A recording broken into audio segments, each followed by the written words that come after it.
Now, what's up, everybody? This is Micah, the Tavern Geek.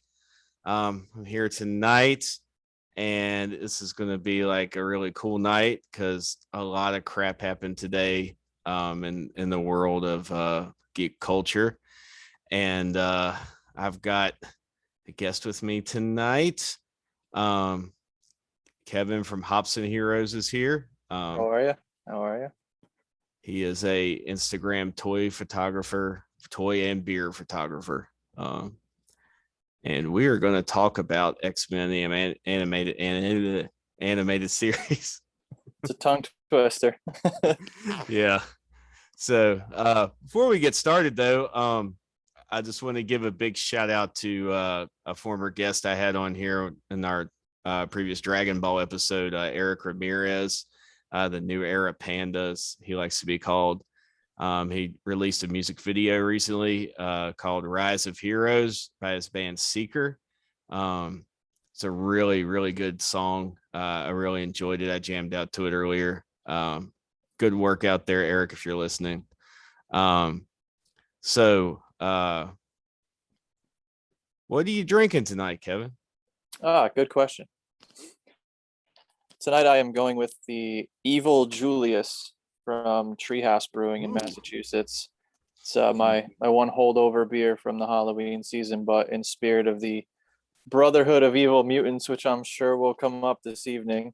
Oh, yes. I felt it seemed appropriate, and I'm rocking my Conspiracy Glassworks Juggernaut Ace of Spades glass. Juggernaut. Yeah.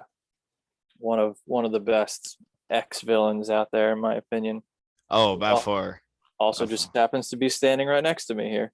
Oh, man. That is that the Marvel Select? That is the Select, yeah. Oh, man. That's such a great build. Yeah. Such an awesome figure.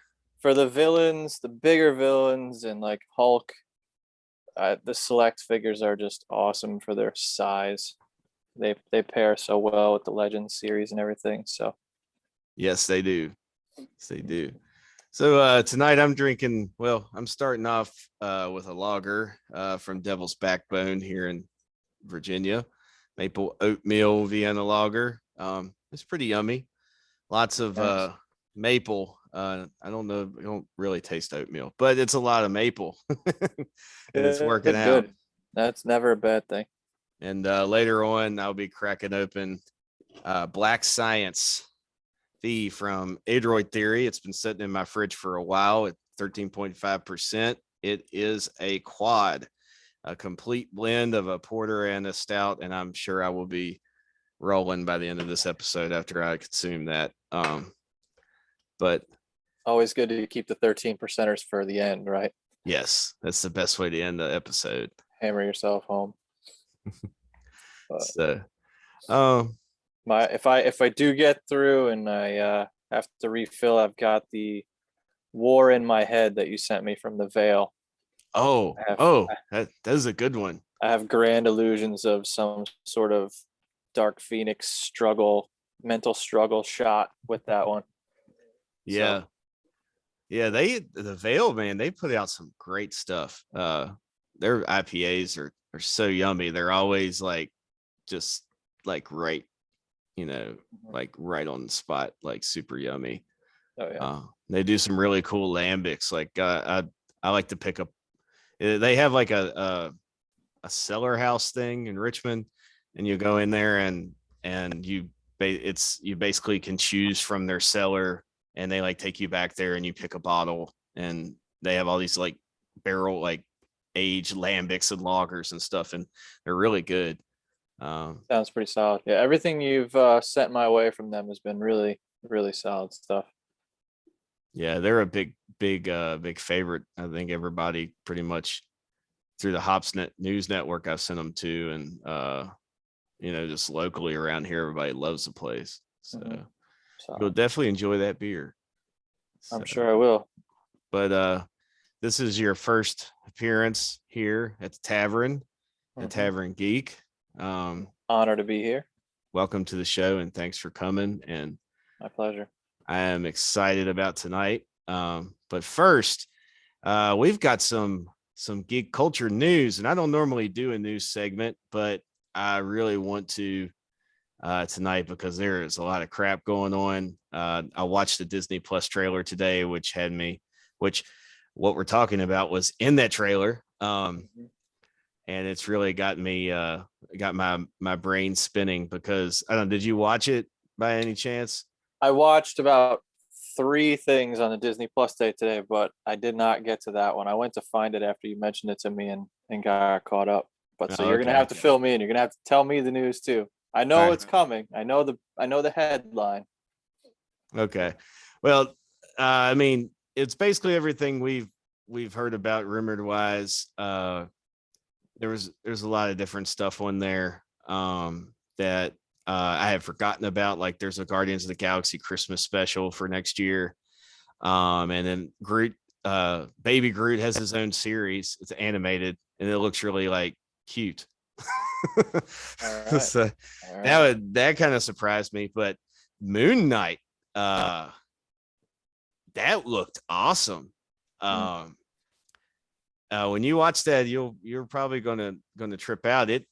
I mean, Oscar Isaac it looked good, and it was like I'll just give you like kind of, I won't spoil it, but you got like, you've read the comics, he's got the personality disorder, and you don't really know whether or not he has powers or not, whether it's just all in his head or whatnot.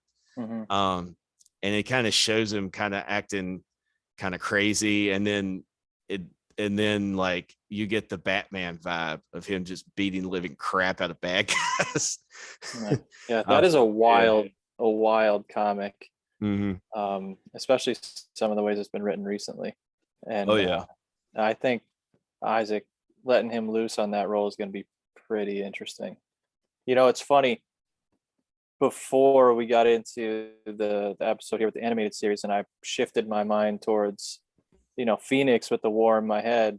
Moon Knight was going to be where I went with that first. Oh, that would have been, yeah. I've sat on it for so long. I'm like, yeah, we'll see. So maybe after that trailer, I'll be inspired to switch it back and do something with him. Yeah. Well, I mean, Phoenix and war in your head. I mean, that's pretty intense there. Jean and the Phoenix going back and forth.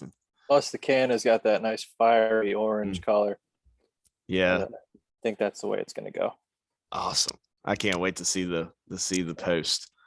But yeah, the trailer for Moon Knight was on there. The trailer for Miss Marvel, Kamala Khan, was on there, which it wasn't a whole lot going on in that trailer, but it looked good. The actors looked really cool.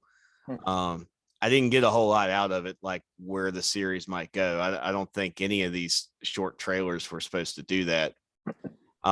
Just to tease you, right? But She-Hulk really looked good. Now, how does she look in it? Because everybody was kind of concerned when she was cast, she was a little small. Well, they obviously, like they do Mark Ruffalo, they make you taller. Yeah. So, but she like in the trailer, I could tell that it's not done yet. Like the motion cap scene that they were shooting of her is not done yet, but she's got the I don't know. Do you remember the Incredible Hulk animated series from back in the day? And she wore like that. I don't know. It was almost like a tracksuit looking thing. She's got that on and I don't know if it's meant to tease you or just be, Marvel likes to put stuff out there. It's not even going to be in the show, but that's what she had on. And Banner, they showed Banner, and then it really didn't show anything else. But it was cool to see that teaser. And of course they showed a really long Hawkeye trailer, which is nothing that we haven't seen from the previous trailers. This is kind of remashed up, and I'm excited for that to be out here. That should be good. Yeah, in a couple of weeks. And then they got to just kind of flipping things. We've heard about the Iron Heart and Armor Wars and all the those other Disney Plus series, but then it just out of nowhere, like it kind of snuck X-Men 97. And it had the old Fox Kids logo, and it just said 97 under it. And then later on, the post I put in my story on Instagram, they were Marvel Studios like in Disney Plus put that on their Twitter page of the sad Wolverine with the Jean photo, but he's really got the photo that says X-Men 97. That's awesome. Yeah, I So- saw that shot. I saw your post. I was super excited for that. And I'm trying to think. So, X-Men 97, right? They had a Yeah. couple years back, they had done the whole X-Men 92 Mhm. comic when Yeah. they split the universe apart in that one summer when Marvel went kind of crazy. And that was the nod back to the animated series, right? Now I'm looking back, I'm thinking animated series went what, 5 seasons? Yeah. So that must be where 97 comes in to just pick up right where it left off, right? Yeah. I really hope that they find some way to kind of just forget most of that 5th season even happened. That'd be a good move. It's kind of like when you get to 5, you've gone too far. Like no one acknowledges Rocky 5, right? No. It should have never happened. Unfortunately, no. Yeah. And But I Rocky just think- 4, Rocky 4. the single great, it's one of the greatest movies ever. Yeah, So to think that a boxing match could end the Cold War. exactly. That was, oh man, we when I was in community college, and we had to take a film class as an elective, and so the film teacher, he's out there and he's like, you can choose from these movies that we watched this year. And it was like, there was some cool stuff like A Clockwork Orange, we watched that, and My Big Fat Greek Wedding, for some reason we watched that, and then Manchurian Candidate, and he was like, or you could write in your own ballot. And then it was like, for some reason, like everybody just started chanting like Rocky 4. Like we were like, let's watch Rocky 4. And he's like, Rocky 4. Mhm. So we ended up watching Rocky 4. He was so angry. Like he was so upset. It's so great. How can Yeah. you be angry? He's like some weird film major dude. So I guess he was like, this is Sylvester Stallone is a robot. There's got to be some cinematic archetypes you can find throughout that movie, and there's got to be some cinematic value beyond just an incredible story. And I mean, those are mid 80s, 2 guys that are armed boxers, but those are some of the best boxing scenes period in movies. Like they faked it so well on those shots and everything. I mean, obviously Stallone gets clocked a few times, the whole like you know. But it's just, that movie's just pure excitement. It's just so much fun. Yeah. So yeah, that was really it, like from the Disney Plus trailers that I can like remember right now to take with. Moon Knight was my biggest like highlight out of that, and of course X-Men 97, which we'll get into here shortly and really geek out on that. Yeah. I've got a bunch of funny crap to talk about, like Australian Wolverine, which Yes. we actually physically got an Australian Wolverine. Which is just funny. Everybody complained about it then, and then we get one, and he's the greatest Wolverine on cinema. Ever. Yeah. So too funny. So some rumors, and I'll like to get your input on some of this. Some rumors are swirling around, the geek culture scene. And recently Rob Jefferson from Comics Explained on his channel, Geek Culture Explained, he's really like talking about Moreland showing up in Spider-Man No Way Home, and that's completely possible. Like it would make sense. What do you think about that? Are you familiar with the character? Familiar with him enough from the whole Spider-Verse line. He was kind of in there. Yeah. And actually his figure came maybe 3 weeks ago, showed up on the door early, so that was fun to have. An interesting character. I'm not super well versed, but obviously he's got the whole vampire aspect to him. I could see them bringing him in because of his role in the Spider-Verse comic storyline. That would make sense. And I don't know if they would use his, vampire side of him to tie in at all with the Morbius movie.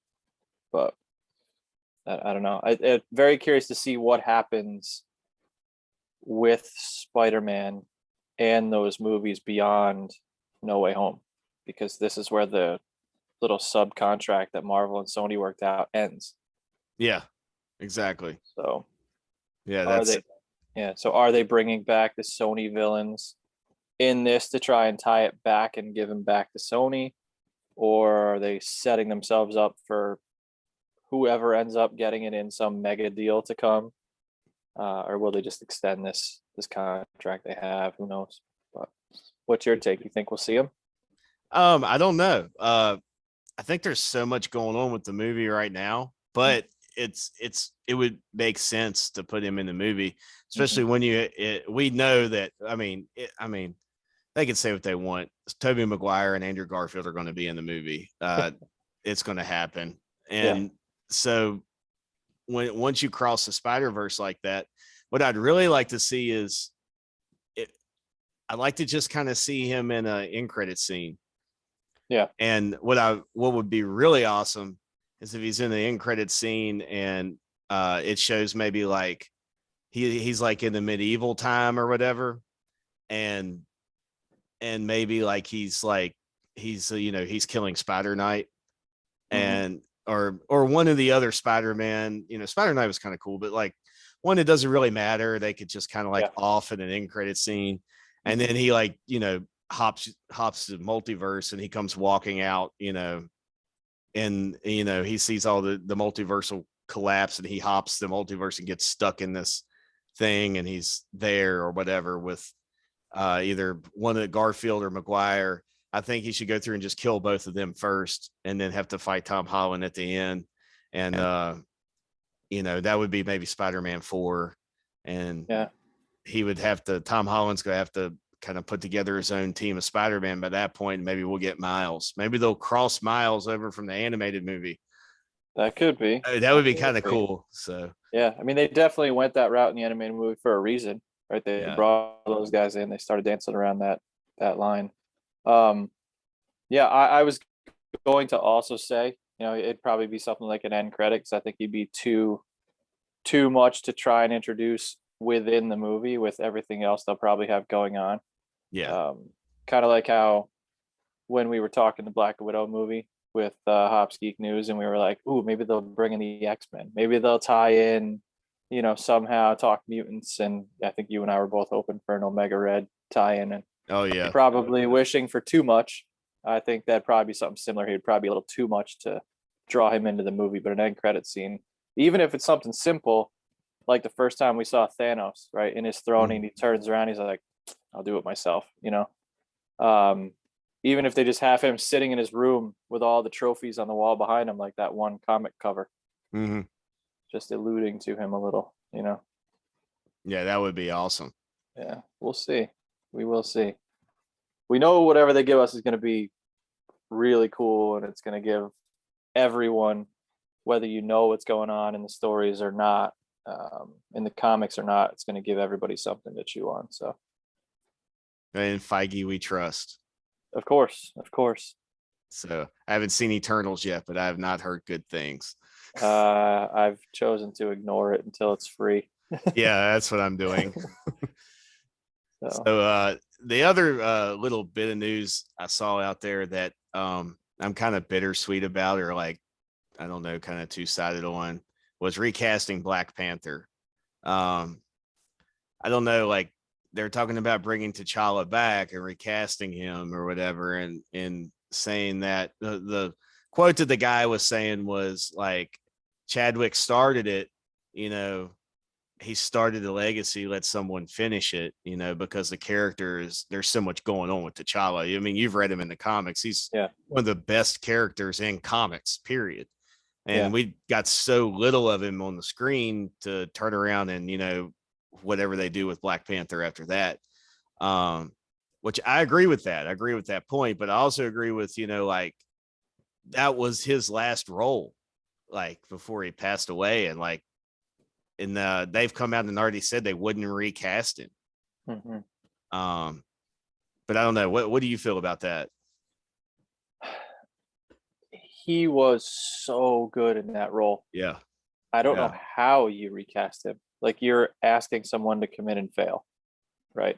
Yeah. It's going to be very, very difficult to recast and have that same character. Now, the whole Black Panther power, the way it passes through, and someone else takes on the role, they could easily transition it to someone else and still have the character Black Panther, but because you're not trying to be the same T'Challa, the guy wouldn't have to, the actor, guy or girl, I should say, the actor wouldn't have to try and be T'Challa, try and be Chadwick Boseman. They could be their own version of the character by being Black Panther, but the next in line Black Panther. I think that's the smarter way to go. When he passed, which was awful and very sad, I figured their natural move would be to let Shuri step in, like she has in the comics, and take on, and because she was amazing in those movies, like a total surprise character that I know I personally, and even my wife watched the movies, like she is so great, like she is awesome. The interplay with her and the other characters in those movies is just great. So I could see them. I wouldn't be upset if they went that route. I wouldn't be upset if they went with the next Black Panther and let them be kind of their own character. It's going to be really hard to recast someone that was that good in the role like that. Yeah. He was perfect. Yeah, it was. I don't know how you do any better or even match that performance. Yeah. So. And sure, that's a great like move there, because Hickman wrote her really well in New Avengers when T'Challa would consult with her, while they were, going through destroying worlds and this and that. And she was always just kind of like, what you're doing is wrong, but I get it, and don't set foot in Wakanda. Yeah. Just don't come back here for a while. Yeah. And she definitely held that mantle, well written in the comic books. And then they toyed around saying M'Baku maybe leading Wakanda, or Killmonger. They resurrect Killmonger somehow, and he becomes the Black Panther, because he is the only other body that has the harp-shaped bird in him, which is a possibility. And I thought he was cool in What If, like as the Black Panther, like he was kind of cool. I really wish they would have done a little bit more with that final scene in What If with him, but it made sense. And he made a good he always makes a good argument. Like Killmonger is always kind of just in what he's doing. He's not like he's a bad dude, but he's not like straight up like, like I got reasons. That's the way he is. So he would be a good choice if they went in the MCU. But I agree with you. Like I like Shuri. But I guess we'll just have to wait for the Wakanda Forever movie and see what they do. Because apparently, the rumor is that Namor, for some reason or another, is showing up to Wakanda and he's pissed. And anytime Namor shows up and he's pissed off, it's bad news in the comic book. So, I guess there's always been that feud between Atlantis and Wakanda, right? Yeah. So it'd be interesting if they spent some of the Wakanda Forever movie deciding who takes on the mantle next. Like, don't recast. Let M'Baku and Shuri talk through. There's got to be a couple of the other tribes we didn't really see reflected much in the first movie. Just let them kind of figure out.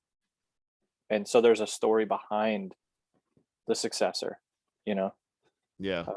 That could be interesting because M'Baku had great screen presence. He was a very likable, entertaining character too. Oh yeah, he's a great actor. I can't. His name has left me, but he's a great actor. I liked him. I liked him in what was that movie? Us. He was pretty good in that movie.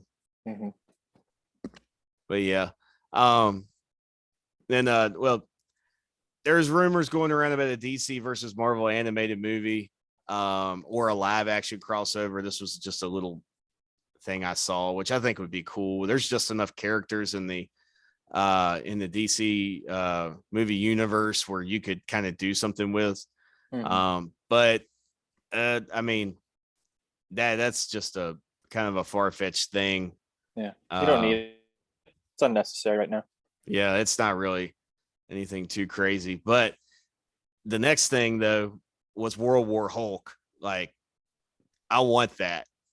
Oh yeah, everybody wants that. I want that so bad. I wanted that in Infinity War. Like, I just wanted him to like go because in Secret Wars, in the comic, I don't know if you remember, but Doctor Doom had gotten the powers of the Beyonder, and he basically dropped a mountain on the heroes, and the Hulk held it up.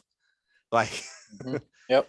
so like when I was watching not Infinity War, Endgame, and the whole place collapsed on him and Rocket and Rhodey, like, and he was holding up that thing, like holding up the debris or whatever. And I was like, man, it'd be really cool if he went like Secret Wars Hulk right now, and then just came flying out, of the debris, like saving everybody, and then dropping and like looking at Thanos, and he's like, you basically killed my girl, like. Like, you're going down, and he just starts irradiating, that gamma radiation, and pow, but that didn't happen. Yeah, no, we can't get everything all at once. They'll give us No. more. They got plenty of Hulk to play with. We did get Captain America with Mjolnir, and that was great. That was the best part of the movie. But yeah, that was awesome. I still periodically go watch the like fan reaction shots. I don't when they did. yeah. Disney put out something recently. It was like the whole go back to the movies trailer they did with all the MCU stuff, and they showed that scene, and that scene in the trailer was with the fan reaction of everybody like going nuts in the theater when that happened. That's cool. I have my MCU Avengers shelf over here, and that's the Captain America that's represented on that shelf. This is the one holding Mjolnir.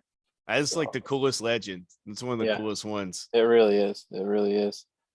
Yeah, I remember we were in the theater, and me and my friend, we were sitting there seeing it. It was like the first day it was out. We went running, IMAX and all that mess, and we were sitting there. Oh yeah.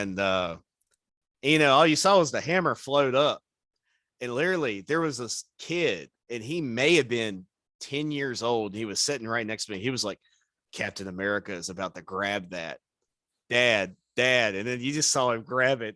Like, he was like, Dad. And that's all I could hear. He's just screaming, Dad. His dad was like trying to calm him down.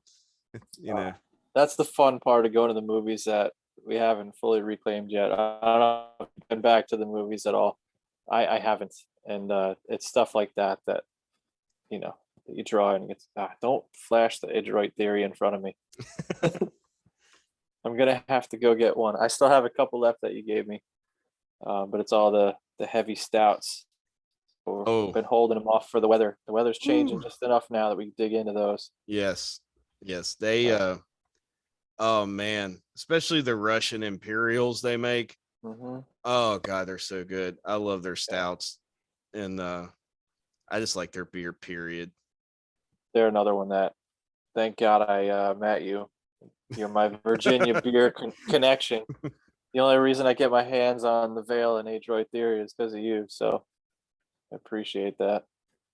No problem. I love sharing. Like, if I find something cool, I want to share with everybody. Like, if I could be like the beer version of Santa Claus and like fly around the world, and like you wake up in the morning with this like little like Yeti cooler in your under your tree full of amazing beers. I would love to be that.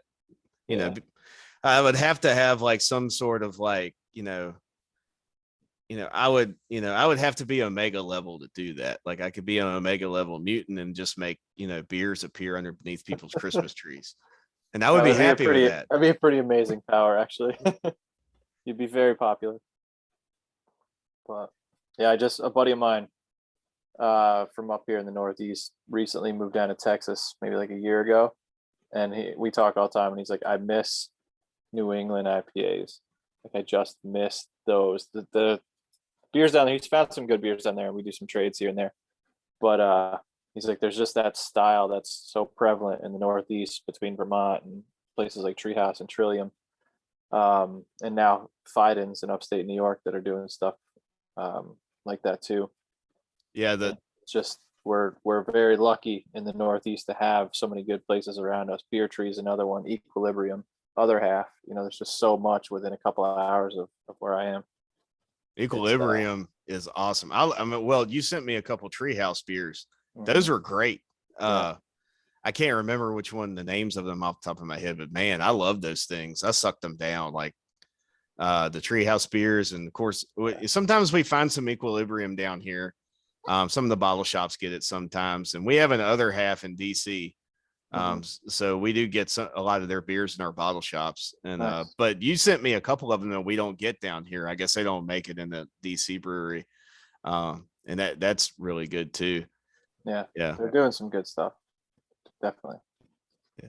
So is it? I think it's time for the main event. Are you gonna play the song? Yeah, that's what I'm doing, man. Like I've been waiting the whole time. Where's the song? You gotta have the song. This is forever. This is for everybody.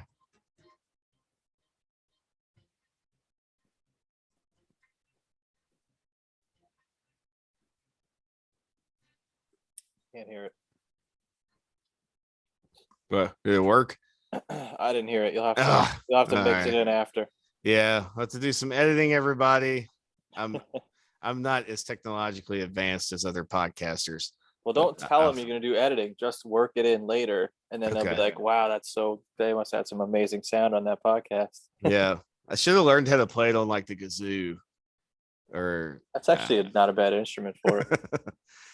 So, X-Men the animated series. This is the headliner tonight. This is very popular right now on social media and everywhere, because there's probably a whole mess of millennials, or a whole mess of the next generation of people that don't know squat about this show and how awesome it is, and how it was super influential to a lot of the different animated series as we have today, especially like even in Japanese anime. Like X-Men was big on that, like the whole team and the mutants.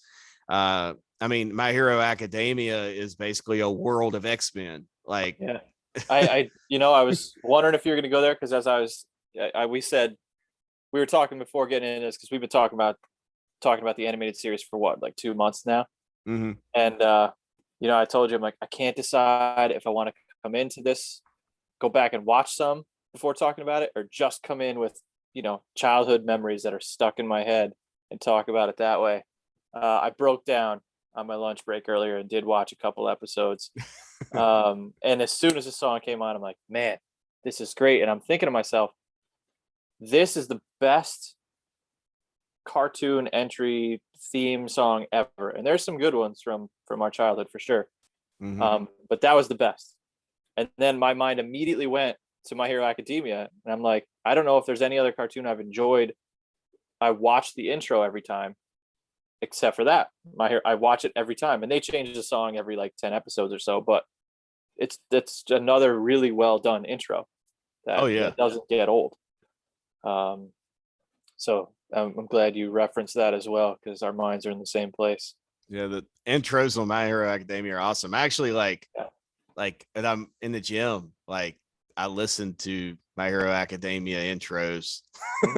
Yeah. It's like there's probably some dude across the gym like jamming out some Eminem or something. I'm over here like benching, thinking about All Might smashing smashing All for One. Don't be ashamed. There's a Spotify playlist that's all the My Hero Academia music, and I'm not gonna lie, I definitely put that on to get going sometimes. And it's funny, actually. I'm gonna get everybody dizzy here and turn my screen to my shelf over here. So I've got, there's some Brotherhood, some old Sentinels. Man, look at that Apocalypse is what's up. Oh yeah, that's the old Toy Biz. I'm having a hard time. There we go. That's the old Toy Biz Build-A-Figure. It reminds me early 2000. We'll probably get to it later, but the episode when he made the virus or whatever, and then he just grows huge and kills all of them. Yeah, he's like, every time I think Apocalypse, I think of him when he gets big like that. So then we'll jump down here. We got animated series set more to the left of the shelf. To the right is more the arcade classic. Ignore Archangel sneaking in there. You can see he's got a wire sticking up between his wings. He's supposed to be hanging from the ceiling, but he took a dive. So we'll get down. This is the budding Age of Apocalypse line that's coming around with a couple of MCU Logans standing in there because I had to get him out of the way from the animated shelf. But then look, what's below that? My hero. Oh man. And some Dragon Ball sneaking in there on the right. But well, right there. Wow, you have that right there. Oh. I'm probably going to make a post sometime soon. I think would be one of the greatest team ups in all of like whatever anime if they could do it is Kid Gohan right there and Deku. That would be solid. Like teaming up and obviously Gohan like outpowers everybody, outpowers Deku like crazy, but it would be an awesome team up. But yeah. That would. Let me know when you're gonna do that post. Maybe I'll work something in on my page too. All right. They're clearly standing next to each other. They've obviously been talking about teaming up. So yeah, we'll see what we can do. We'll definitely have to do a My Hero Academia episode soon. Oh yeah. It's funny. I got a buddy of mine who I was telling about the show, and he's like, it doesn't really do anything for me. And then his daughter caught him watching it, and she got into it. He's like, I've watched every episode twice now because she's obsessed with it. And he goes, I got to be honest, I didn't give it enough of a chance. It's actually really awesome. He and his daughter just went and saw the new movie the other day. They said it was fantastic. So, oh man, I wanted to go see it, but I will just wait. I'll wait till it comes out. So same. I can't wait. But James Bond was going to be my first foray back to the theater, but then they let me rent it from home, so I watched that last night from the safety of my own couch. I need to watch that. My other co-host Byron, who might pop on here later, he is like James Bond, like that's his guy. Like he even like sometimes just because he's bored, like makes a martini and puts on like a tux and hangs out. I mean, he might even have a revolver somewhere. I don't know, and just hangs out on his front porch, probably waves at cars. Like he loves James Bond. That's awesome. Someone I feel like I need to talk to. Oh yeah. The first tux I ever bought, I had to get not like I have a lot of them. I think I just have the one, but I had to get that slick navy blue tux from the one Bond movie about 10 years back. Mm-hmm. It's just such a good look. So. Anyway, animated series. Yes. Our favorite cartoon as kids. You're rocking Wolverine. I'm rocking my favorite character here, Colossus. Although we will talk about this, they did not use Colossus enough. And hopefully when they restart this series, he will be a part of the team because he has been often all the Wolverine in the X-Men series. He was in one episode. And he was a bad guy in the freaking X-Men Evolution thing, which aggravated the crap out of me. Yep. Yeah, we need Colossus. Like, people don't realize Colossus is like one of the coolest X-Men, like ever, period. He is the coolest, let's be honest. He is the coolest. Like, that was, I actually influenced Top Geek News enough when they were starting, like, hey, what character should we talk about? I got him to do the Colossus episode, like, right away. So. Literally, my favorite Colossus moment in the comics is I have a few of them. Like it's kind of tied between in Joss Whedon's run when they found Colossus on the alien ship or whatever, and Kitty saved him, and he just like wakes up and like they've been experimenting on him all that time, and he's just like, all I know is rage, and he just beats the living crap out of a dude and just breaks them out of the spaceship or whatever. That was really cool. Yeah. And then the bar fight with him and Juggernaut. The best. Still one of the best comics ever. Yeah, I have it up there on the wall. Nice. It was awesome. Yeah, I have it in my box here. Eventually I'm gonna put some comics up. That's be the first one I put up. It's awesome. He's done so many cool things, that character. Main event. All right. Here's some facts about X-Men, the animated series. X-Men, the animated series first aired on Halloween, 1992. So I watched this show Halloween morning, and I probably dressed up like Wolverine and went out and got candy. I'm pretty positive I had a Wolverine costume, which was probably the brown costume because that's all they had back then. But I'm pretty positive that's what happened. Also the best costume still. Yeah, the brown costume is legit. Like, I get the yellow and blue costume was on the show, and that's fine. They can keep it. I'll still love the show, but the brown costume is awesome. Mm-hmm. So, and it was a 2-part pilot called Night of the Sentinels, which is just an amazing. Oh man, it was so good. Like, oh man, I don't know. I think I like messaged you like earlier this week. yes, halt mutant. I brought my kid to the show today. That thing is so cool. Yeah, it's massive. It's like 3 feet tall. That part when the Sentinel walks out and blasts at Cyclops, and he's like, "Energy blast, huh? Here's one from a pro," and just beheads. Yeah, it's the best. That show, that first couple episodes, Night Sentinels, it just set the stage for that entire cartoon. Looking back, I mean, as a kid, you're just looking at it and go, "Whoa, this is amazing! X-Men on TV." And now looking back, it was such a fun cartoon. So well done. So the pilot episodes were then put on VHS, which I actually have them. Do you? Yes, I have them in my mom's house. I'm going. Do you have a VHS player? I still have a VCR. Oh my goodness! I've got VCR. one. Can't even think of the name. It's been so long. VCR, amazing. And it's a GE. I was thinking we had a Daewoo or Sanyo. Daewoo was, I think it was Sanyo. We had one of them for a while, and it cut out on me because the only VHS tapes I actually had here that I watched was Batman, Mask of the Phantasm, and A Christmas Story. So, but not a bad two tape collection. Nah. So they were put on VHS and they were given away with kids' personal pan pizzas at Pizza Hut. And I do remember when Pizza Hut had the like the X-Men animated series pizzas, and like you could go there, and like I wanted to go like every weekend, like just to get a box. And man, and Pizza Hut was like in 1992, like Pizza Hut was amazing. It was the place to go. Like you went to Pizza Hut, I used to go with my family. I get me like a Mountain Dew and like personal pan pizza. They had X-Men stuff or whatever. They had Turtles and stuff too sometimes. Yeah.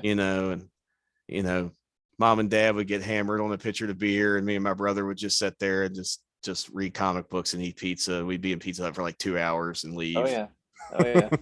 There was the one in my town. We used to go, same thing. Family would go there all the time. And they set us up as kids, right? You start reading, you had the Book It Club. You read 5 books, you get a ticket for a personal pan pizza, you go in. I still have, I think, 2 or 3 of the comics they gave out, the X-Men comics they gave out with the pizza. And I had some of the little plastic cups that you get with your soda. Yeah. Which I actually gave to a cousin of mine who's an even bigger animated series fan than we are, if that's possible. Purely obsessed. So I gave those to him when I found them in a tote when I was moving. But those are great. The promo stuff they did with X-Men at Pizza Hut was just awesome. Yeah. Somewhere in a Pizza Hut in my hometown, still to this day, maybe, is my Kenner Darth Vader figure. Oh, I lost it somewhere in the booth when I was a little kid. Never found it. We couldn't find it in there. I was heartbroken. It's probably still in the booth, just sitting there, like probably somewhere between the bench and the wall, just suffocating. But it's just making pepperonis levitate through the room and like go out the window. Everyone that sits at that booth going forward like chokes a little. They don't know why. Like So the series, X-Men animated series, would continue after the holiday season on January 23rd, 1993, with a 2-part episode called Deadly Reunions, featuring villain favorites Magneto and Sabretooth. The show took off in popularity as kids all around the world tuned in to Fox Kids on Saturday mornings. And I just finished watching that Deadly Reunions, and man, Wolverine is the king of trash talk in this show. Like, he jumps in, Sabretooth has got Jubilee at the end of that episode, and he's like, he's like, listen here, you whatever, you something sucking piece of gutter trash. It's like they're doing everything to keep Wolverine from cussing. It's like, oh yeah, he's like, it's time to go down. It's just like they're going back and forth, because it's a kid's show. It's not going to be super violent. But Sabretooth still, he got him good, like handed it to him at the end. And I love the battle between Magneto and Xavier. Like Xavier is the boss in this show. Like he is awesome. Oh, yeah. So. I remember watching, my buddy down the street, we'd watch the show, we'd meet up in the snow in the winter, and we would battle. He was Sabretooth, I'd be Wolverine. He was a little bit taller than me, so it worked out. That was what we did as kids. I mean, you acted out the show. The show made the X-Men for, people our age getting in there and watching it. We all had some comics and stuff, but then the show came out and that was it. Like X-Men was everything. Yeah, and I think that was the first superhero show they threw on Fox Kids, because I think they had like Bobby's World was on there, which was hilarious. And I can't remember anything right off the top of my head right now. Like I know some of the other stuff they did later on, but X-Men was definitely that beginning. The kind of revival, because they had sold those properties to Fox, and see in the 80s they had the Marvel Power Hour. We used to watch Spider-Man and his animated Spider-Man and his Amazing Friends, and they had the really old like Hulk cartoon and Captain America cartoon, and then later on, they had like the Power Hour. I think had the actual Incredible Hulk show with Bill Bixby, but then. But speaking of that, X-Men the Animated Series wasn't the first attempt to produce the animated show, which this is like how I kind of like got into the X-Men. Was I found the VHS at Kmart like before we got the 92 one. So I was probably, like 6 or 7 years old, and like I found it because I had I tell my story about Wolverine a lot of times. Like I picked, I guess it's bad parenting, Mom. I hope you're not listening to this, but you used to leave me at the comic book rack and go shopping in Kroger's, and I would sit there and read comic books. And I was like, Spider-Man. Then I picked up one. It was Wolverine. And like, I read that. And I was, Wolverine's in the X-Men. What are the X-Men? And like this little comic rack is educating me, and I saw the movie, so I picked it up. But it was called Pride of the X-Men, which is based on Kitty Pryde joining the X-Men, much like they did when the first the Night of the Sentinels with Jubilee joining the X-Men. And it was okay. It was exciting for me, like, because I got to see all these people in a cartoon. But Wolverine was Australian and Nightcrawler was wearing a thong, and never understood that move. like, just seemed unnecessary. Like, where's Nightcrawler's pants, man? Like, he's got a tail that can't be comfortable. Like, he's running around like saying like these funny things to Kitty Pryde, and she's like, oh God, stay away from me, and Colossus speaks in the third person, like, and and Xavier was just kind of like, these are my X-Men. I have this cool circuit. Check it out. It's a little orb, and Magneto wants it. Oh crap, Magneto's breaking into my place. And like, you're sitting there thinking like it's Magneto and Juggernaut, which Juggernaut was like cool looking in this thing. Like they did Juggernaut pretty well, but it was I don't know. Do you remember the arcade game?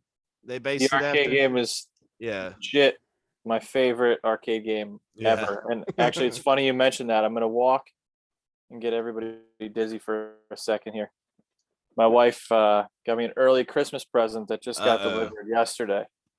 So hold on. I'll also walk you by the setup I'm working on for your airing here. Setting on the street. We'll get that going, but you can see down there in the bottom of the screen.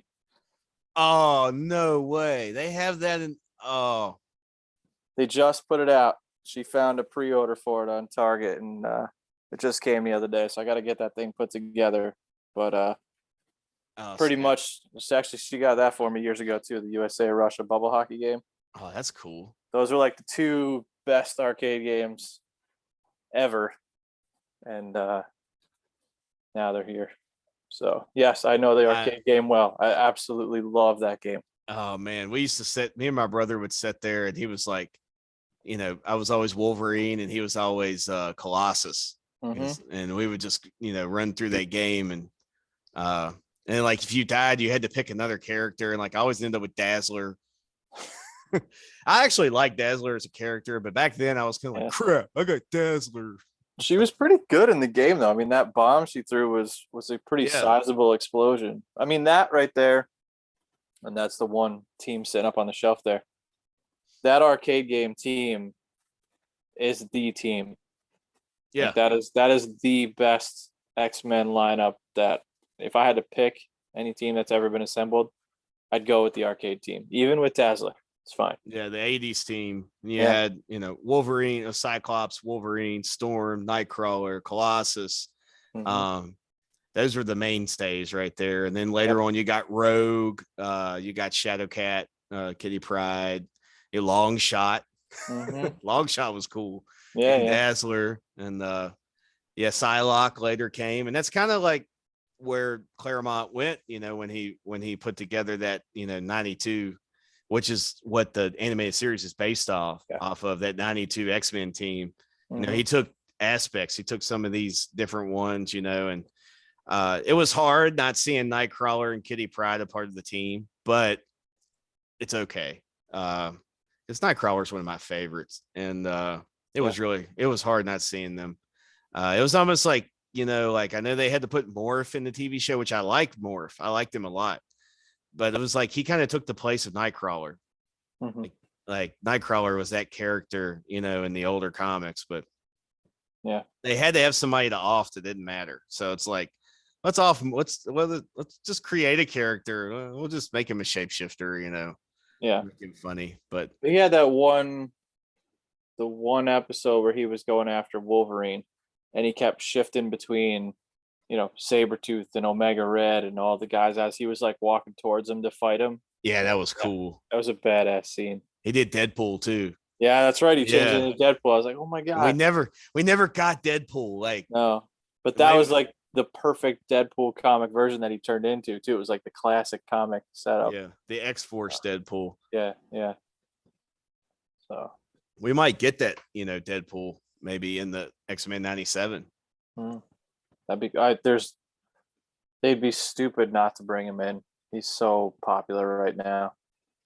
Yeah. Deadpool is definitely like, I mean, right now he's the face of the X-Men. Because he's out there and he's like Ryan Reynolds is putting out movies and he's fresh and everybody knows he's from the X-Men universe. So like he's going to be the face of the X-Men going, into whatever the MCU does or Disney putting out the animated series. And then, I have a really good feeling Wolverine's going to end up taking over that eventually. So he always does. Going into that, X-Men the animated series caused mass production of comics, X-Men comics, which I have a ton of. You probably do too. These were the ones I read the most. 92 to 96. I got boxes of them over here. I got a couple boxes right over here under my shelf. All X-Men from that run. And we all know, like, at one point in time, it boosted Wolverine to be the most popular superhero in the world, like according to Wizard in 1993, which I have that Wizard too. Is that the nice holographic cover 30th anniversary X-Men? Yeah, I have that one. And then I have the Wolverine Wizard where he's on the front. He's got the bone claws and I think Alex Ross drew it. And he's got like some of them are broken off in one and he's got the other ones out. And I mean, some of the art they did with him with the bone claws was cool. Like, he was, and then some of it was weird, but that was Rob Liefeld. Sorry. But when he got like really crazed out, that look, like the wild hair and everything. He didn't have a nose, like, and he had like canine teeth, and his claws were like his claws were like 25 inches long, and like one, and then they're like 5 inches long, and it's like, come on, figure something out. But then the series, the X-Men series like spawned Spider-Man, the animated series, which is great. Like that was one I loved too. And then we got the Fantastic Four animated series, which was Forgettable. yeah. The Incredible Hulk one was okay, like it was written decently, but it was just kind of like Yeah. But the Silver Surfer animated series was awesome. I don't have you ever watched it? That's what I'm not familiar with. No. It's on Disney Plus. Okay. It takes a minute to get into, but once you get past like the second episode, it's really good. Because it's like I think the reason why I didn't do so well on Saturday Morning Kids is because it dealt with a lot of it was a lot of negotiation between him and Galactus, like because he was always trying to talk Galactus out of destroying certain worlds. And then he would go to these worlds and have adventures with these people, and he'd be like, you can't destroy this world, and then he would take him to another world. I did not plan that. I did not know you were going to mention him. But there it's like if I could say a superhero from anywhere right now, you would just like turn around and pull the figure out from somewhere. It's like, Surfer's way up there. Silver Surfer's up there behind Optimus. The Fantastic Four is up hidden in a little cubby up there. But yeah, I you could challenge me later. We'll see what I can come up with, at least within a 5-foot radius. So. Another thing that the X-Men animated series that I can't say right. That word is killing you tonight. It is, man. Was the Toy Biz toys. Oh yeah. I've got a whole duffel bag of them. They're all broken. I played the hell out of them, man. I threw them off of the threw them off, like the porch, and Wolverine was in the river a few times. It's like I had some epic battles between him and Sabretooth at the beach. Like those toys were amazing. Like, and we got so many of them. It was like you got like Wolverine 1, which was like the brown costume with the little mask that clipped onto his head. Yep. Yeah. I got that for Christmas. That nobody has anymore. Everyone has the Wolverine figure. No one has the mask. I do. You're the one person. I do, but it won't. But one, how it has the little things that clips around. Yeah. One of them is broken. Okay. So the mask won't stay on. You still got more than I have. I just have brown Wolverine with no mask. And I got the motorcycle that he came with. Oh wow, nice. Yeah, like Wolverine, he had like a motorcycle that had claws. Mm-hmm. Why not? Why wouldn't you have a motorcycle with claws? And you got so much stuff, like you had like, and then they had like astronaut Wolverine, and like then you got like they had the Danger Room, and you like put the Danger Room together, and Blackbird. Yeah. Oh man, that was so cool. It had a spot like Professor X like clicked into the Blackbird. That was a solid toy. That Blackbird vehicle was really amazing. I mean, honestly, the Toy Biz toys paved the way for the Legends. Like the Legends are just better versions of them. Well, you figure Toy Biz was Legends, right? The first Marvel Legends was the Toy Biz set, like that Apocalypse you were looking at up there before. That's the Toy Biz Build-A-Figure, and next to that on one side was the Toy Biz Sentinel Build-A-Figure, and then on the other side was a Hasbro version. But even in my setup there, I still have the Toy Biz Omega Red. I haven't transitioned to wherever I had it over here before.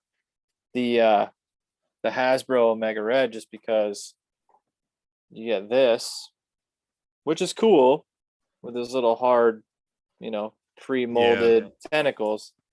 Or you get the Toy Biz version, which is much more vicious looking, and it's got the bendy wire, like tentacles that you can mold. And he's just so I'm gonna have to grab it now just for illustrative purposes. It's probably my favorite Toy Biz X character. But I mean, that is excellent. That is like vicious. That's compared to this guy. I mean, this is like, okay, give me your animated series version. Cool. The tentacles are like, no, man, that is excellent. Yeah. You move them literally wherever you want, and it plays up, all kinds of posing and whatnot, and just makes for a lot more fun to mess around with. I did a shot, if you go out to my Instagram profile, I did a shot a couple of months back with that Toy Biz Omega Red drowning Wolverine. He's got his tentacles Oh wrapped man. around him, and I was experimenting that night with, can I get a practical effect to make it look like I'm looking half underwater, half above? So my wife had this piece of just plastic, like cellophane, blue cellophane, and so I used that. And if you get a chance, if you're listening, go out and check that out and let me know if I did a good job with it. Yeah, I'll go scroll through there and check them out. I know I've scrolled through them before and looked at a lot of your pictures. I found you on Untapped. Looked at some of those. Did you? Yeah. All right, here we go. I got it up here. Omega Red. He's holding a beer, drowning Wolverine as best as you can see it there. Probably doesn't come through very well. Is there a Russian stout he's drinking? Yeah, that's actually, it was at a Spruce. I think that's also a Fiden's one, local place. They did a really good job with Omega Red on the animated series. Like, he was kind of cool. Yeah. Like, his story wasn't like legit like where the comics were, but his story in the comics is really confusing. So he was pretty badass in the animated series, though. I mean, I told you before, I went back and watched a couple episodes at lunch, and the episodes I went back to were the episode where Juggernaut destroys the mansion and they find Colossus and he steps in to help him out, because obviously I'm going to go to the Colossus episodes first. And then the next episode I went to was the Red Dawn or whatever it's called, when Omega Red gets introduced and he's trying to reestablish the Soviet Union. But those are the best ones. Total coincidence that all the episodes I go back to are where Colossus is featured. But what's your favorite character? Yeah, I didn't have time to dig in and get back into the Dark Phoenix 5-episode run or whatever it was, or the Days of Future Past run. Those are awesome. They did a great job with those storylines. Oh yeah, series. I love the Phoenix. The Phoenix saga on there was great. Like, it was so good. Just some of the different things they did in there, from beginning it with Juggernaut, Black Tom Cassidy, and Banshee was freaking great. Banshee was cool, man. Like, I didn't see Banshee coming, and then I saw like the episode was Cry of the Banshee, and that was cool. And he teamed up with the X-Men and helped them out. A character who should never be cool, they made cool. Yeah. Although we got to give him credit for being an Irish character. Not a lot of Irish X-Men out there. So I was at a Comic-Con, and Delkin Shavley, I think his name is. He's an artist and writer. He did some work on Moon Knight. He signed some Moon Knight comics I had for me. And he's done some work for Image too. But he drew this phenomenal piece of art of Banshee, and I was like, oh man, it was $45, and I was like, man, I'm gonna go back and buy this. But I got wrapped up in the con and I forgot to go back and get it. My brother went back the next day and he was like, man, it's not there. I was like, oh. It was like Banshee just like flying up like through like the castle, like the Cassidy Castle, and the emblem that they had was like broken in half, and he's like flying through it like Sonic screaming. Like, it was so cool. Nice. But like the whole Phoenix saga was that one was just, it was really hard, like gut wrenching, like heart wrenching, like here's what, like Xavier is in like a love train, like having like in this like love thing with Lilandra, and then you've got Cyclops, you've got Wolverine, and you've got Jean, and they're like, Jean, and ultimately, like the battle scene between the X-Men and the Imperial Guard, like Gladiator was awesome. Oh man, Gladiator is such a cool character, and him and Rogue just going at it.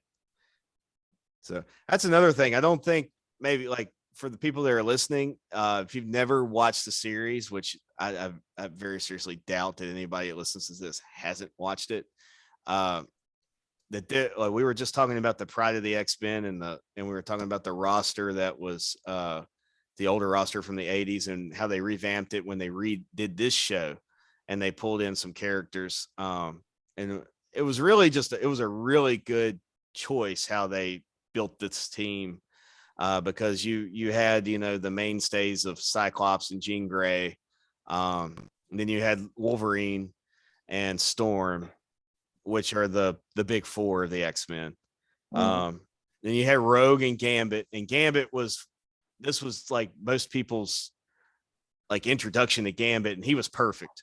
He was perfect in every aspect on the show.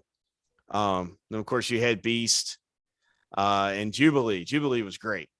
And Morph. Shockingly, Jubilee was great. Yeah, Jubilee was like really cool on the show. As cool as any character that shoots fireworks out of their fingers could be. Most useless power ever. Yeah. I can create fireworks. Yeah. I actually thoroughly enjoyed when I went back and watched the Juggernaut episode at lunch today. He just mocking her. Oh, he's like, yeah. It's like, what is this? Yeah, that tickles. Yeah, exactly. But yeah, it was a cool team. It's time.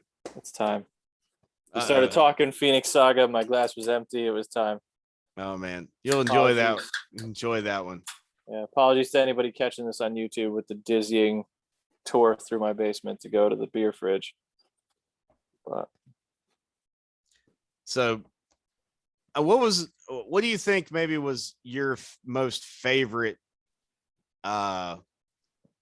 character that they introduced through the whole series? Like, not that mainstay group that I talked about that was featured through the whole thing, but they featured a lot of different characters. We saw Colossus, Archangel, a bunch of different people.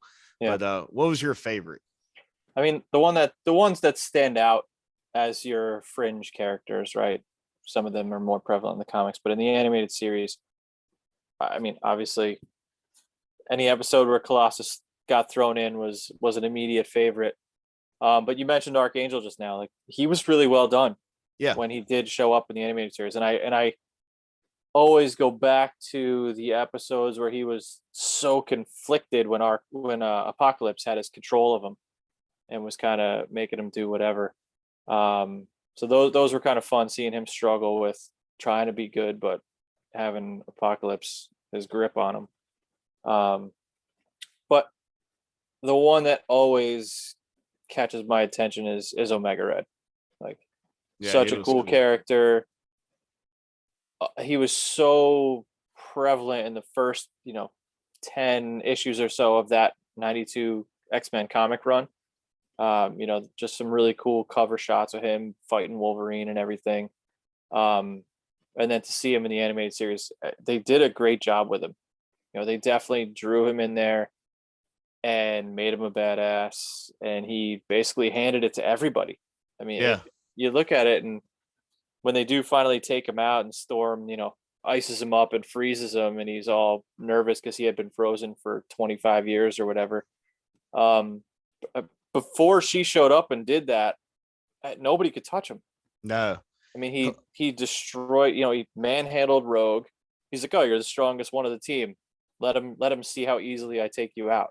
Yeah. He takes out Colossus. He takes out Wolverine. Like, he's got the tentacles. No one could stop him. And then as soon as he's got you, he sucks your energy out and you're done. Yeah.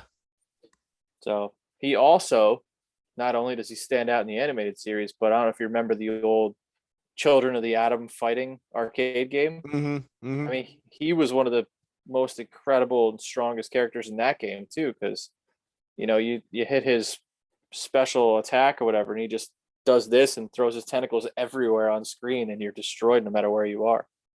So I mean, he's always been one of, if not my favorite ex-villain visually. Obviously, Magneto is Magneto. He's got such a complex background story and everything. It's hard to top him. But as a visual character on the page, on the screen, Omega Red is always stands out to me. So, speaking of Magneto, I really think, and I'm not sure, but I really think maybe Ian McKellen and Patrick Stewart took from the animated series because Xavier and Magneto were great, and Magneto was legit. Like, the way that they wrote him, like the introduction, and then later on, he was, like with the different way when he had Genosha, and then he was taking people to Asteroid M, and I mean, it was just phenomenal writing with that character.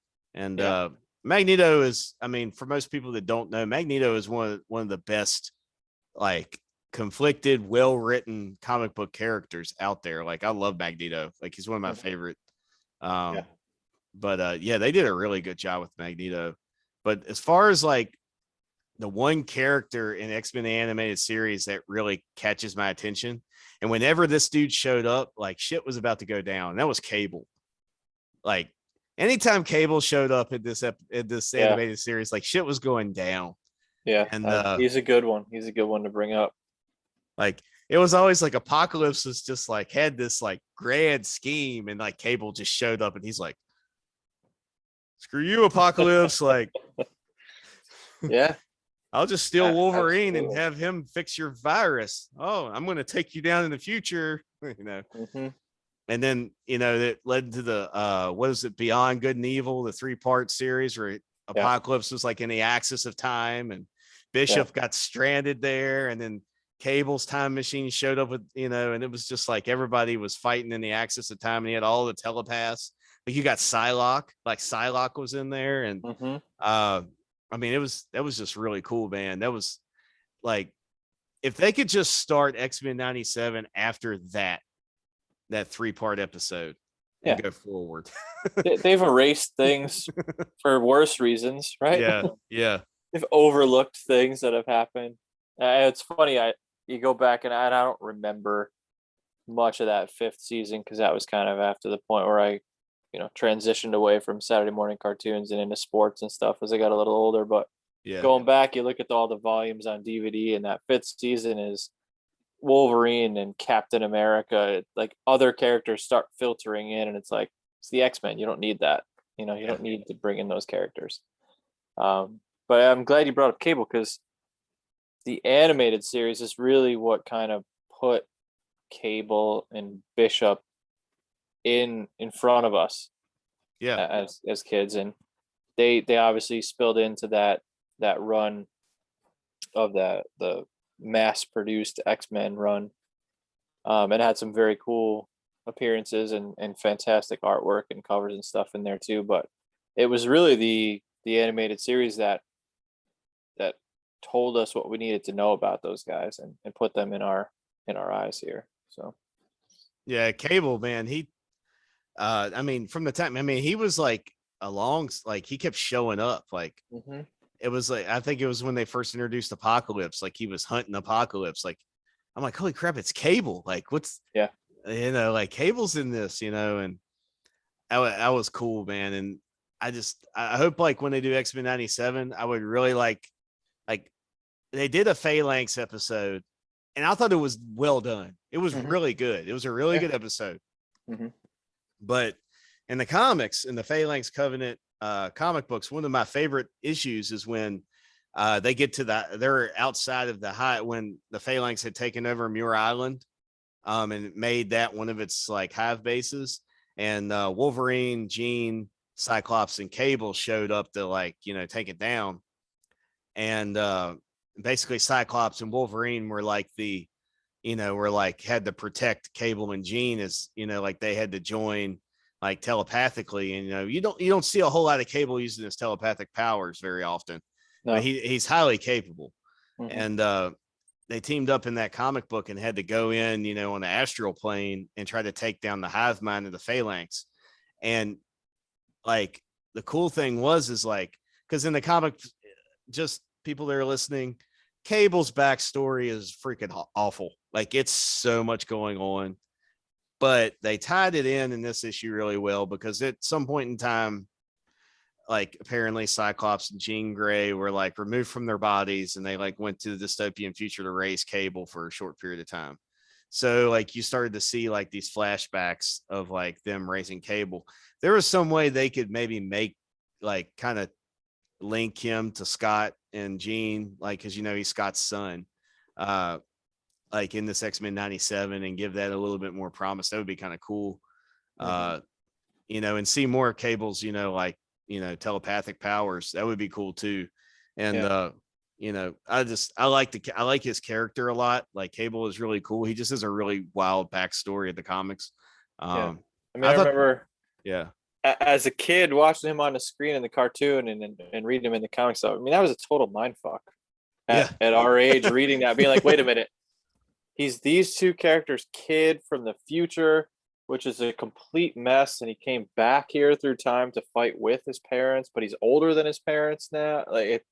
Yeah. That was just like, wait a minute, hold on. I gotta sit down and try and figure this out. But yeah, a very cool character. And to jump from the animated to the big screen, I mean, Thanos did a great job. He was a as good Cable. He was a Yeah. great Cable. Great Cable. Well, obviously Thanos is killed off, so Mhm. Josh Brolin has a job. That's right. That's right. Still, I think my favorite part of that whole movie is like, zip it, Thanos. I like the part where he's like, "Oh God, you're so dark. You're like the DC universe." Yeah. Oh man, That is single-handedly two great examples of why the Marvel movies are so much more successful and appealing than the DC movies. yeah, yeah. That's a debate. Yeah, I mean, it's not really a debate. That's just a discussion. We'll have It's another like- episode on that. We'll have another episode. We'll pull in Matt and Lauren, and we'll talk about why, for the past 10 years, the comic writing in DC has been superior to Marvel, but the movie making of Marvel has been far superior to DC. Oh yeah, and the animated series, DC's animated series has been amazing. Yeah, they have. Except for Injustice. Injustice was awful. Yeah, Don't even watch it if you haven't watched it yet. I have no interest in watching that. Yeah, I have found it a good rule of thumb in life to not waste my time watching things based off video games. It was not good. I mean, the whole Injustice storyline in the video game was great, like premise and like, I mean, they just kill the Flash off. Like, yeah, I mean, that's the whole story. Like, you need the Flash. Like, so I'm gonna stop there because I don't want to go down that road. We only have so much time tonight. Yeah. Before we keep going here, I'm just going to acknowledge War in My Mind by the Veil Triple IPA is freaking amazing. It's a good beer. And this is not super fresh. I mean, this is a few months back, and this is still incredible. So thank you, Veil. Thank you, Micah. No problem. No problem.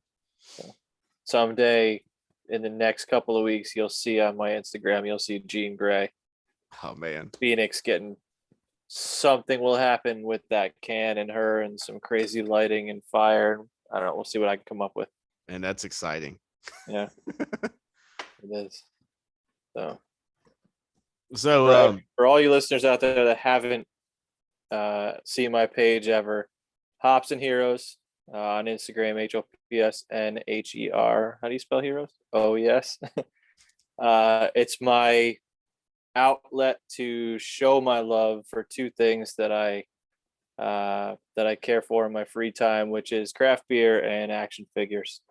You know, we grew up in a time where everything had an action figure and you just collected it, and they're still making amazing toys these days. And you know, I got roped back into it.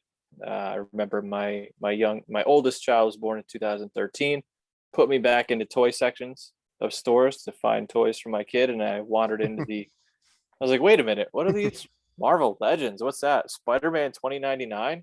Of course I need that toy for myself. And that was it. That figure sparked a whole resurgence of toy collecting in my life, which I'm sure my wife would wish I never walked through that aisle. But yeah, there's so many great things out there to collect and be made, and there's so many great beers out there being brewed. It seemed like the perfect marriage to put the two of them together, try and put together some fun shots, put them out on the internet, let people enjoy it. It's connected me to so many fun people like yourself, Mike, and Lauren and Matt at Hops Geek News. And you know, it's given me the opportunity to converse directly with brewers and brewery owners. Mm-hmm. You know, I'll post about their beer, we'll start chatting about stuff, and they'll send me some beers to use in my photos, or they'll send me some swag or something. And it's just fun, very fun. If you like fun and you like beer and or toys, you know, hopefully you'd enjoy checking out my page at HopsNHeroes there. So go out there when you're bored and check it out. It's a great, I mean, I love it. It's like, you know, I'm scrolling through Instagram and there's a HopsNHeroes post, and there's some other really, you know, great toy photographers out there too. Not but there's not people out there like doing like with the beer, like, and like you do, like, honestly, you have like, it's like, oh man, like that is an awesome photo of this figure. Oh man, that beer looks great. Who is that by? Like, I'm like clicking on the brewery. Okay, oh, I'm like, hell yeah. And it's cool. And it's inspiring me to kind of, have fun with the figures I have, because I am one of those collectors that wants to leave stuff in the package, and I just, I have grown past that lately, and because they just sit there. Yeah. And they need to have fun with them, and that's what they're for. So toys are made to be played with. exactly. Yes, there's going to be the occasional toy you leave in the box that can be worth money someday, but you make a couple $100 on it. Is that worth hanging on to it? Are you ever actually going to sell it? Why don't you just have some fun? Yeah, right? Exactly. So I'd like to think I had a little bit of impact on you to get you to crack open some of those figures and use them. You definitely did. So definitely did. It's fun. So just kind of rounding out the evening here with the animated series. And this I don't know if this episode should be titled X-Men the Animated Series or X-Men the Episode of Tangents. This is a rambling. This is the first time we've gotten on here to talk just one-on-one. We This didn't is- have Hops Geek News to keep us focused on the topics. Yeah, we're definitely not as good as they are. So No. big shout to Lauren and Matt, people who have infected me with this podcast thing. Same here. Theirs was the first show I got onto. This is the second time I've been on one of these podcasts. So we're trying. Thank you again for having me on. This is basically me and you meeting up at a bar and having some beers. This is exactly what would have happened. We have a virtual bar. This is it. I mean, you even bought me a beer tonight. Hey, there we go. Yeah. I still have one more hanging out in my fridge that you sent me that I haven't pulled out because I'm waiting on a certain figure for that. Which one is it? Which beer is it? I'm not going to tell. Ooh, I was figuring if you told me the beer, I could guess the figure, but you're not going to tell me either one, are you? I'll tell you. Beskar. Beskar Steel. Beskar Steel. Wolf, was it Wolf and Hammer? Wolf and Warrior. Wolf and Warrior. Okay. Yeah. Downstate. I'm actually due to get down there and visit. That's actually one of the breweries who I chat with the owner periodically. Actually, here you go. Here's your challenge. Look what's sitting right on my desk right here. That's awesome. You actually, if you go out to the page, I think the last picture I posted actually was this figure on Monday, Mando Monday. Put him up there. Yeah, I saw that. That was a cool picture. I dug that. Thanks. All right. So the listeners out here, this is a segment part of what we do on Tavern Geek. And I am going to do something crazy right now. And I'm going to put Kevin here on the spot. Oh boy. So if you come on Tavern Geek, and so what about this show is, we talk about craft beer. We talk about geek culture, which we've talked about tonight. It's been a lot of fun just hashing it, talking and stuff. But we also talk about the NBA and the NBA. And Kevin and I have had a few text messages back and forth. And I'm a huge basketball fan. I play basketball. Like that's my favorite sport. So I am going to throw two players out in a 1-on-1 match. And I'm gonna see what Kevin has to say about that. I hope they haven't played in the last 5 years. Oh God! Now I'll go old. You want me to go old school? My basketball. The most serious I ever followed basketball was from about 85 through, we'll call it the early 2000s. All right. Well, we'll do this. Who's your favorite player of all time? Favorite player of all time? Damn, that's hard. I'm a Celtics fan, so I always have a soft spot for Bird. All right, perfect. But all around, Bird's up there, KG's up there. which was All right. Well, a blessing when he came to the Celtics. So KG's got a big documentary coming out on Showtime soon. I am definitely going to watch. I love KG. So I will use KG. All right. So I'm going to put Kevin Garnett up against Kevin Durant. Who wins? Okay. I'm going to go KG.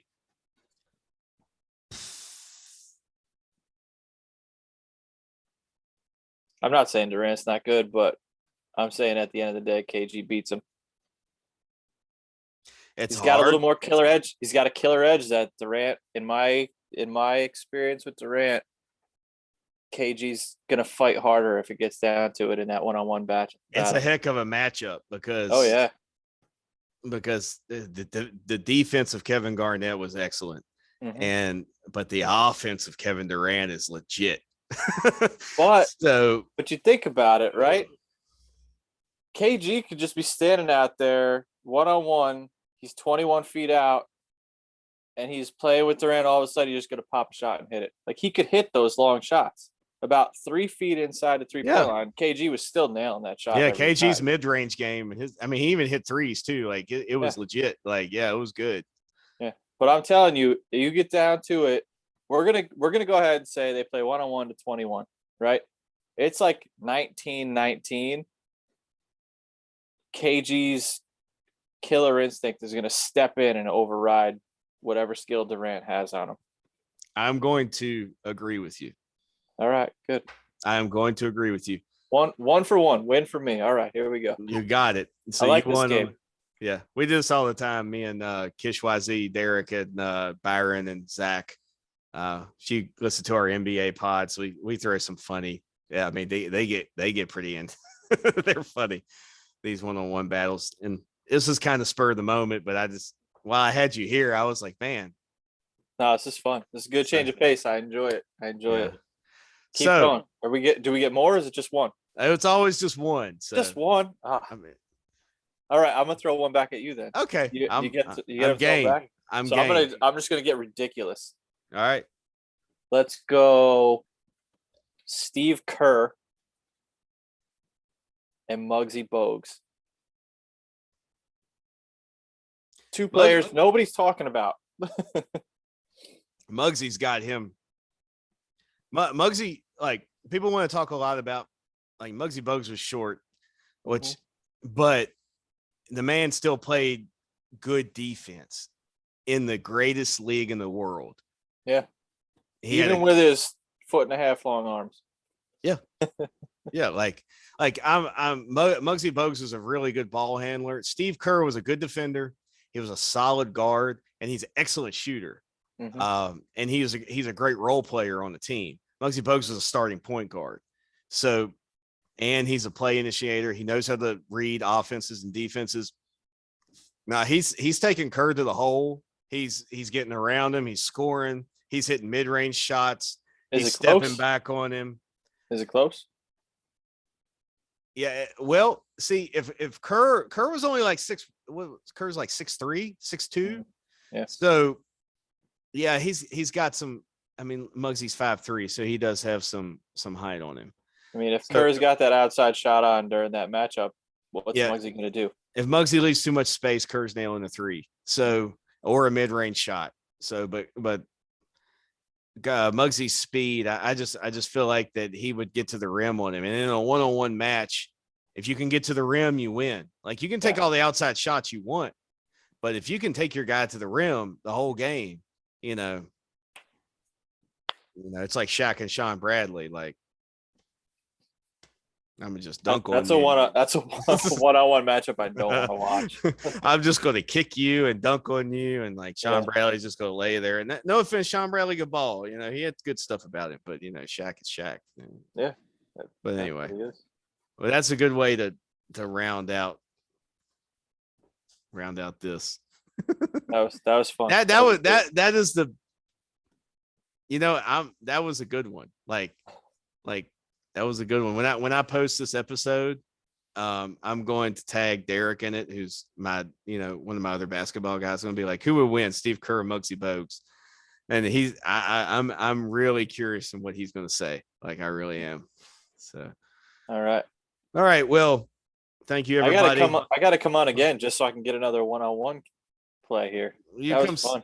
You can come in and sit in on a basketball episode with us. All right. Just sit in with us. Yeah. As long as you're talking not current NBA. Well, there's a lot. I've watched a game in like 2 years. There's a lot of that going on, but yeah, we do throw it back, and we'll talk some geek stuff too. Those guys like are geeks, but maybe I'll just make it a point to catch up on some NBA action over the next month or so, and then you give me a call. All right, we can do that. We'll talk. I'll jump in on one of your NBA episodes. We'll get back on from My Hero. Yeah, I definitely want to do a My Hero episode sometime. Good deal. This has been a great episode of Tavern Geek. Kevin has already talked about like where he's at on Instagram, but one more time for the folks out there that are listening, tell them where they can find you. Check it out. HopsNHeroes. It was a little hot in my office. I had to take my hoodie off, but HopsNHeroes, there's the official logo. Go check it out at HopsNHeroes on Instagram. If you want to see what a certain geek can do throwing action figures against beer cans, then you'll be coming to the right place. That's what I do. It's a great combination. Get out there, show me some love.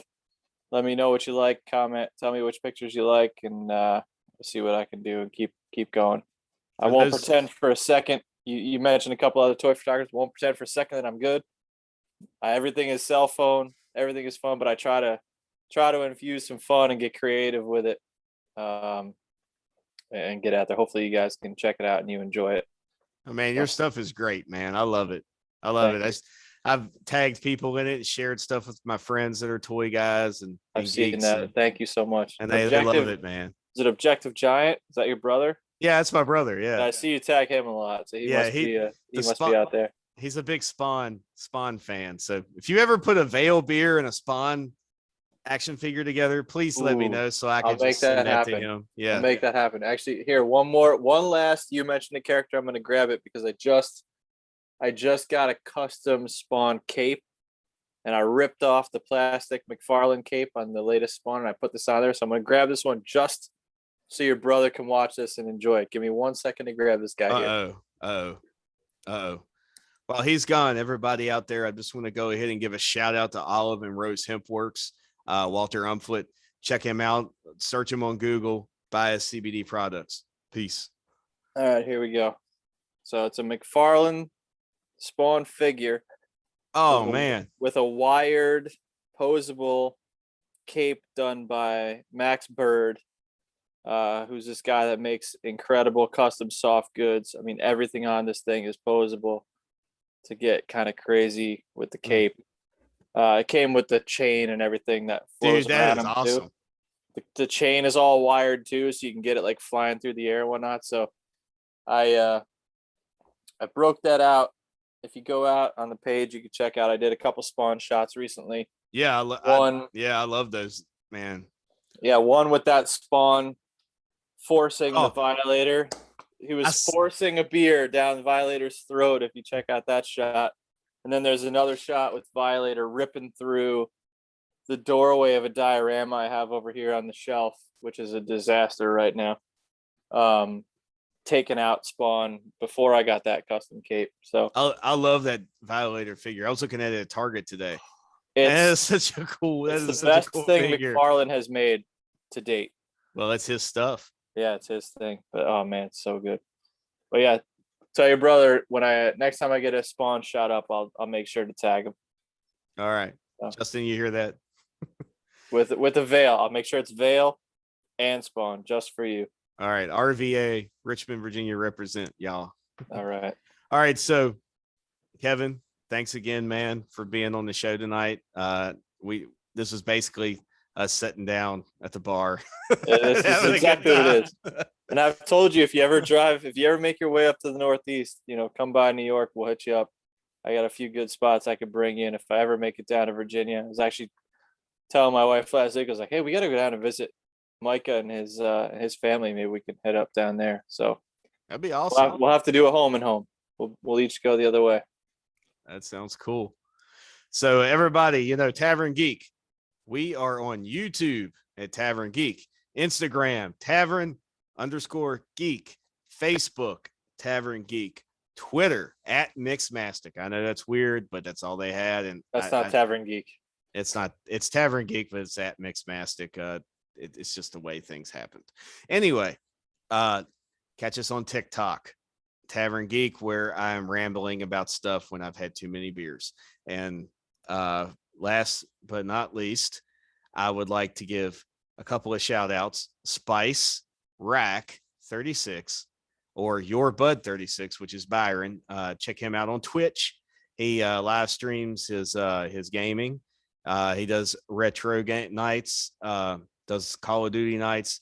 A lot of fun. He's a great strategist. If you need to get better at gaming, he's there for you. Like he's really good at it, and he's a huge James Bond fan. So, and he loves Batman. But yeah, like check him out. Kish YZ. Look him up on Twitter, Instagram, and YouTube. If you like NBA basketball, he's the guy for you. If you are into shoes and Jordans and all that stuff, he does shoes videos. That's his thing. And yeah, our good friends at Hops News. Check out Hops News on Facebook. Check them out, Jay Brew and Lucky and Mash and Hoppy. They're good people. Check out Hops Geeks News, which is just Mash and Hoppy. Check them out on Twitter. They're under @GeekHops. Check them out on YouTube. Check them out on all your podcast places. And that is all my shout outs, as I have a laundry list of the shout outs out there. Everybody, good night. And in the words of the great Rob Jefferson, peace.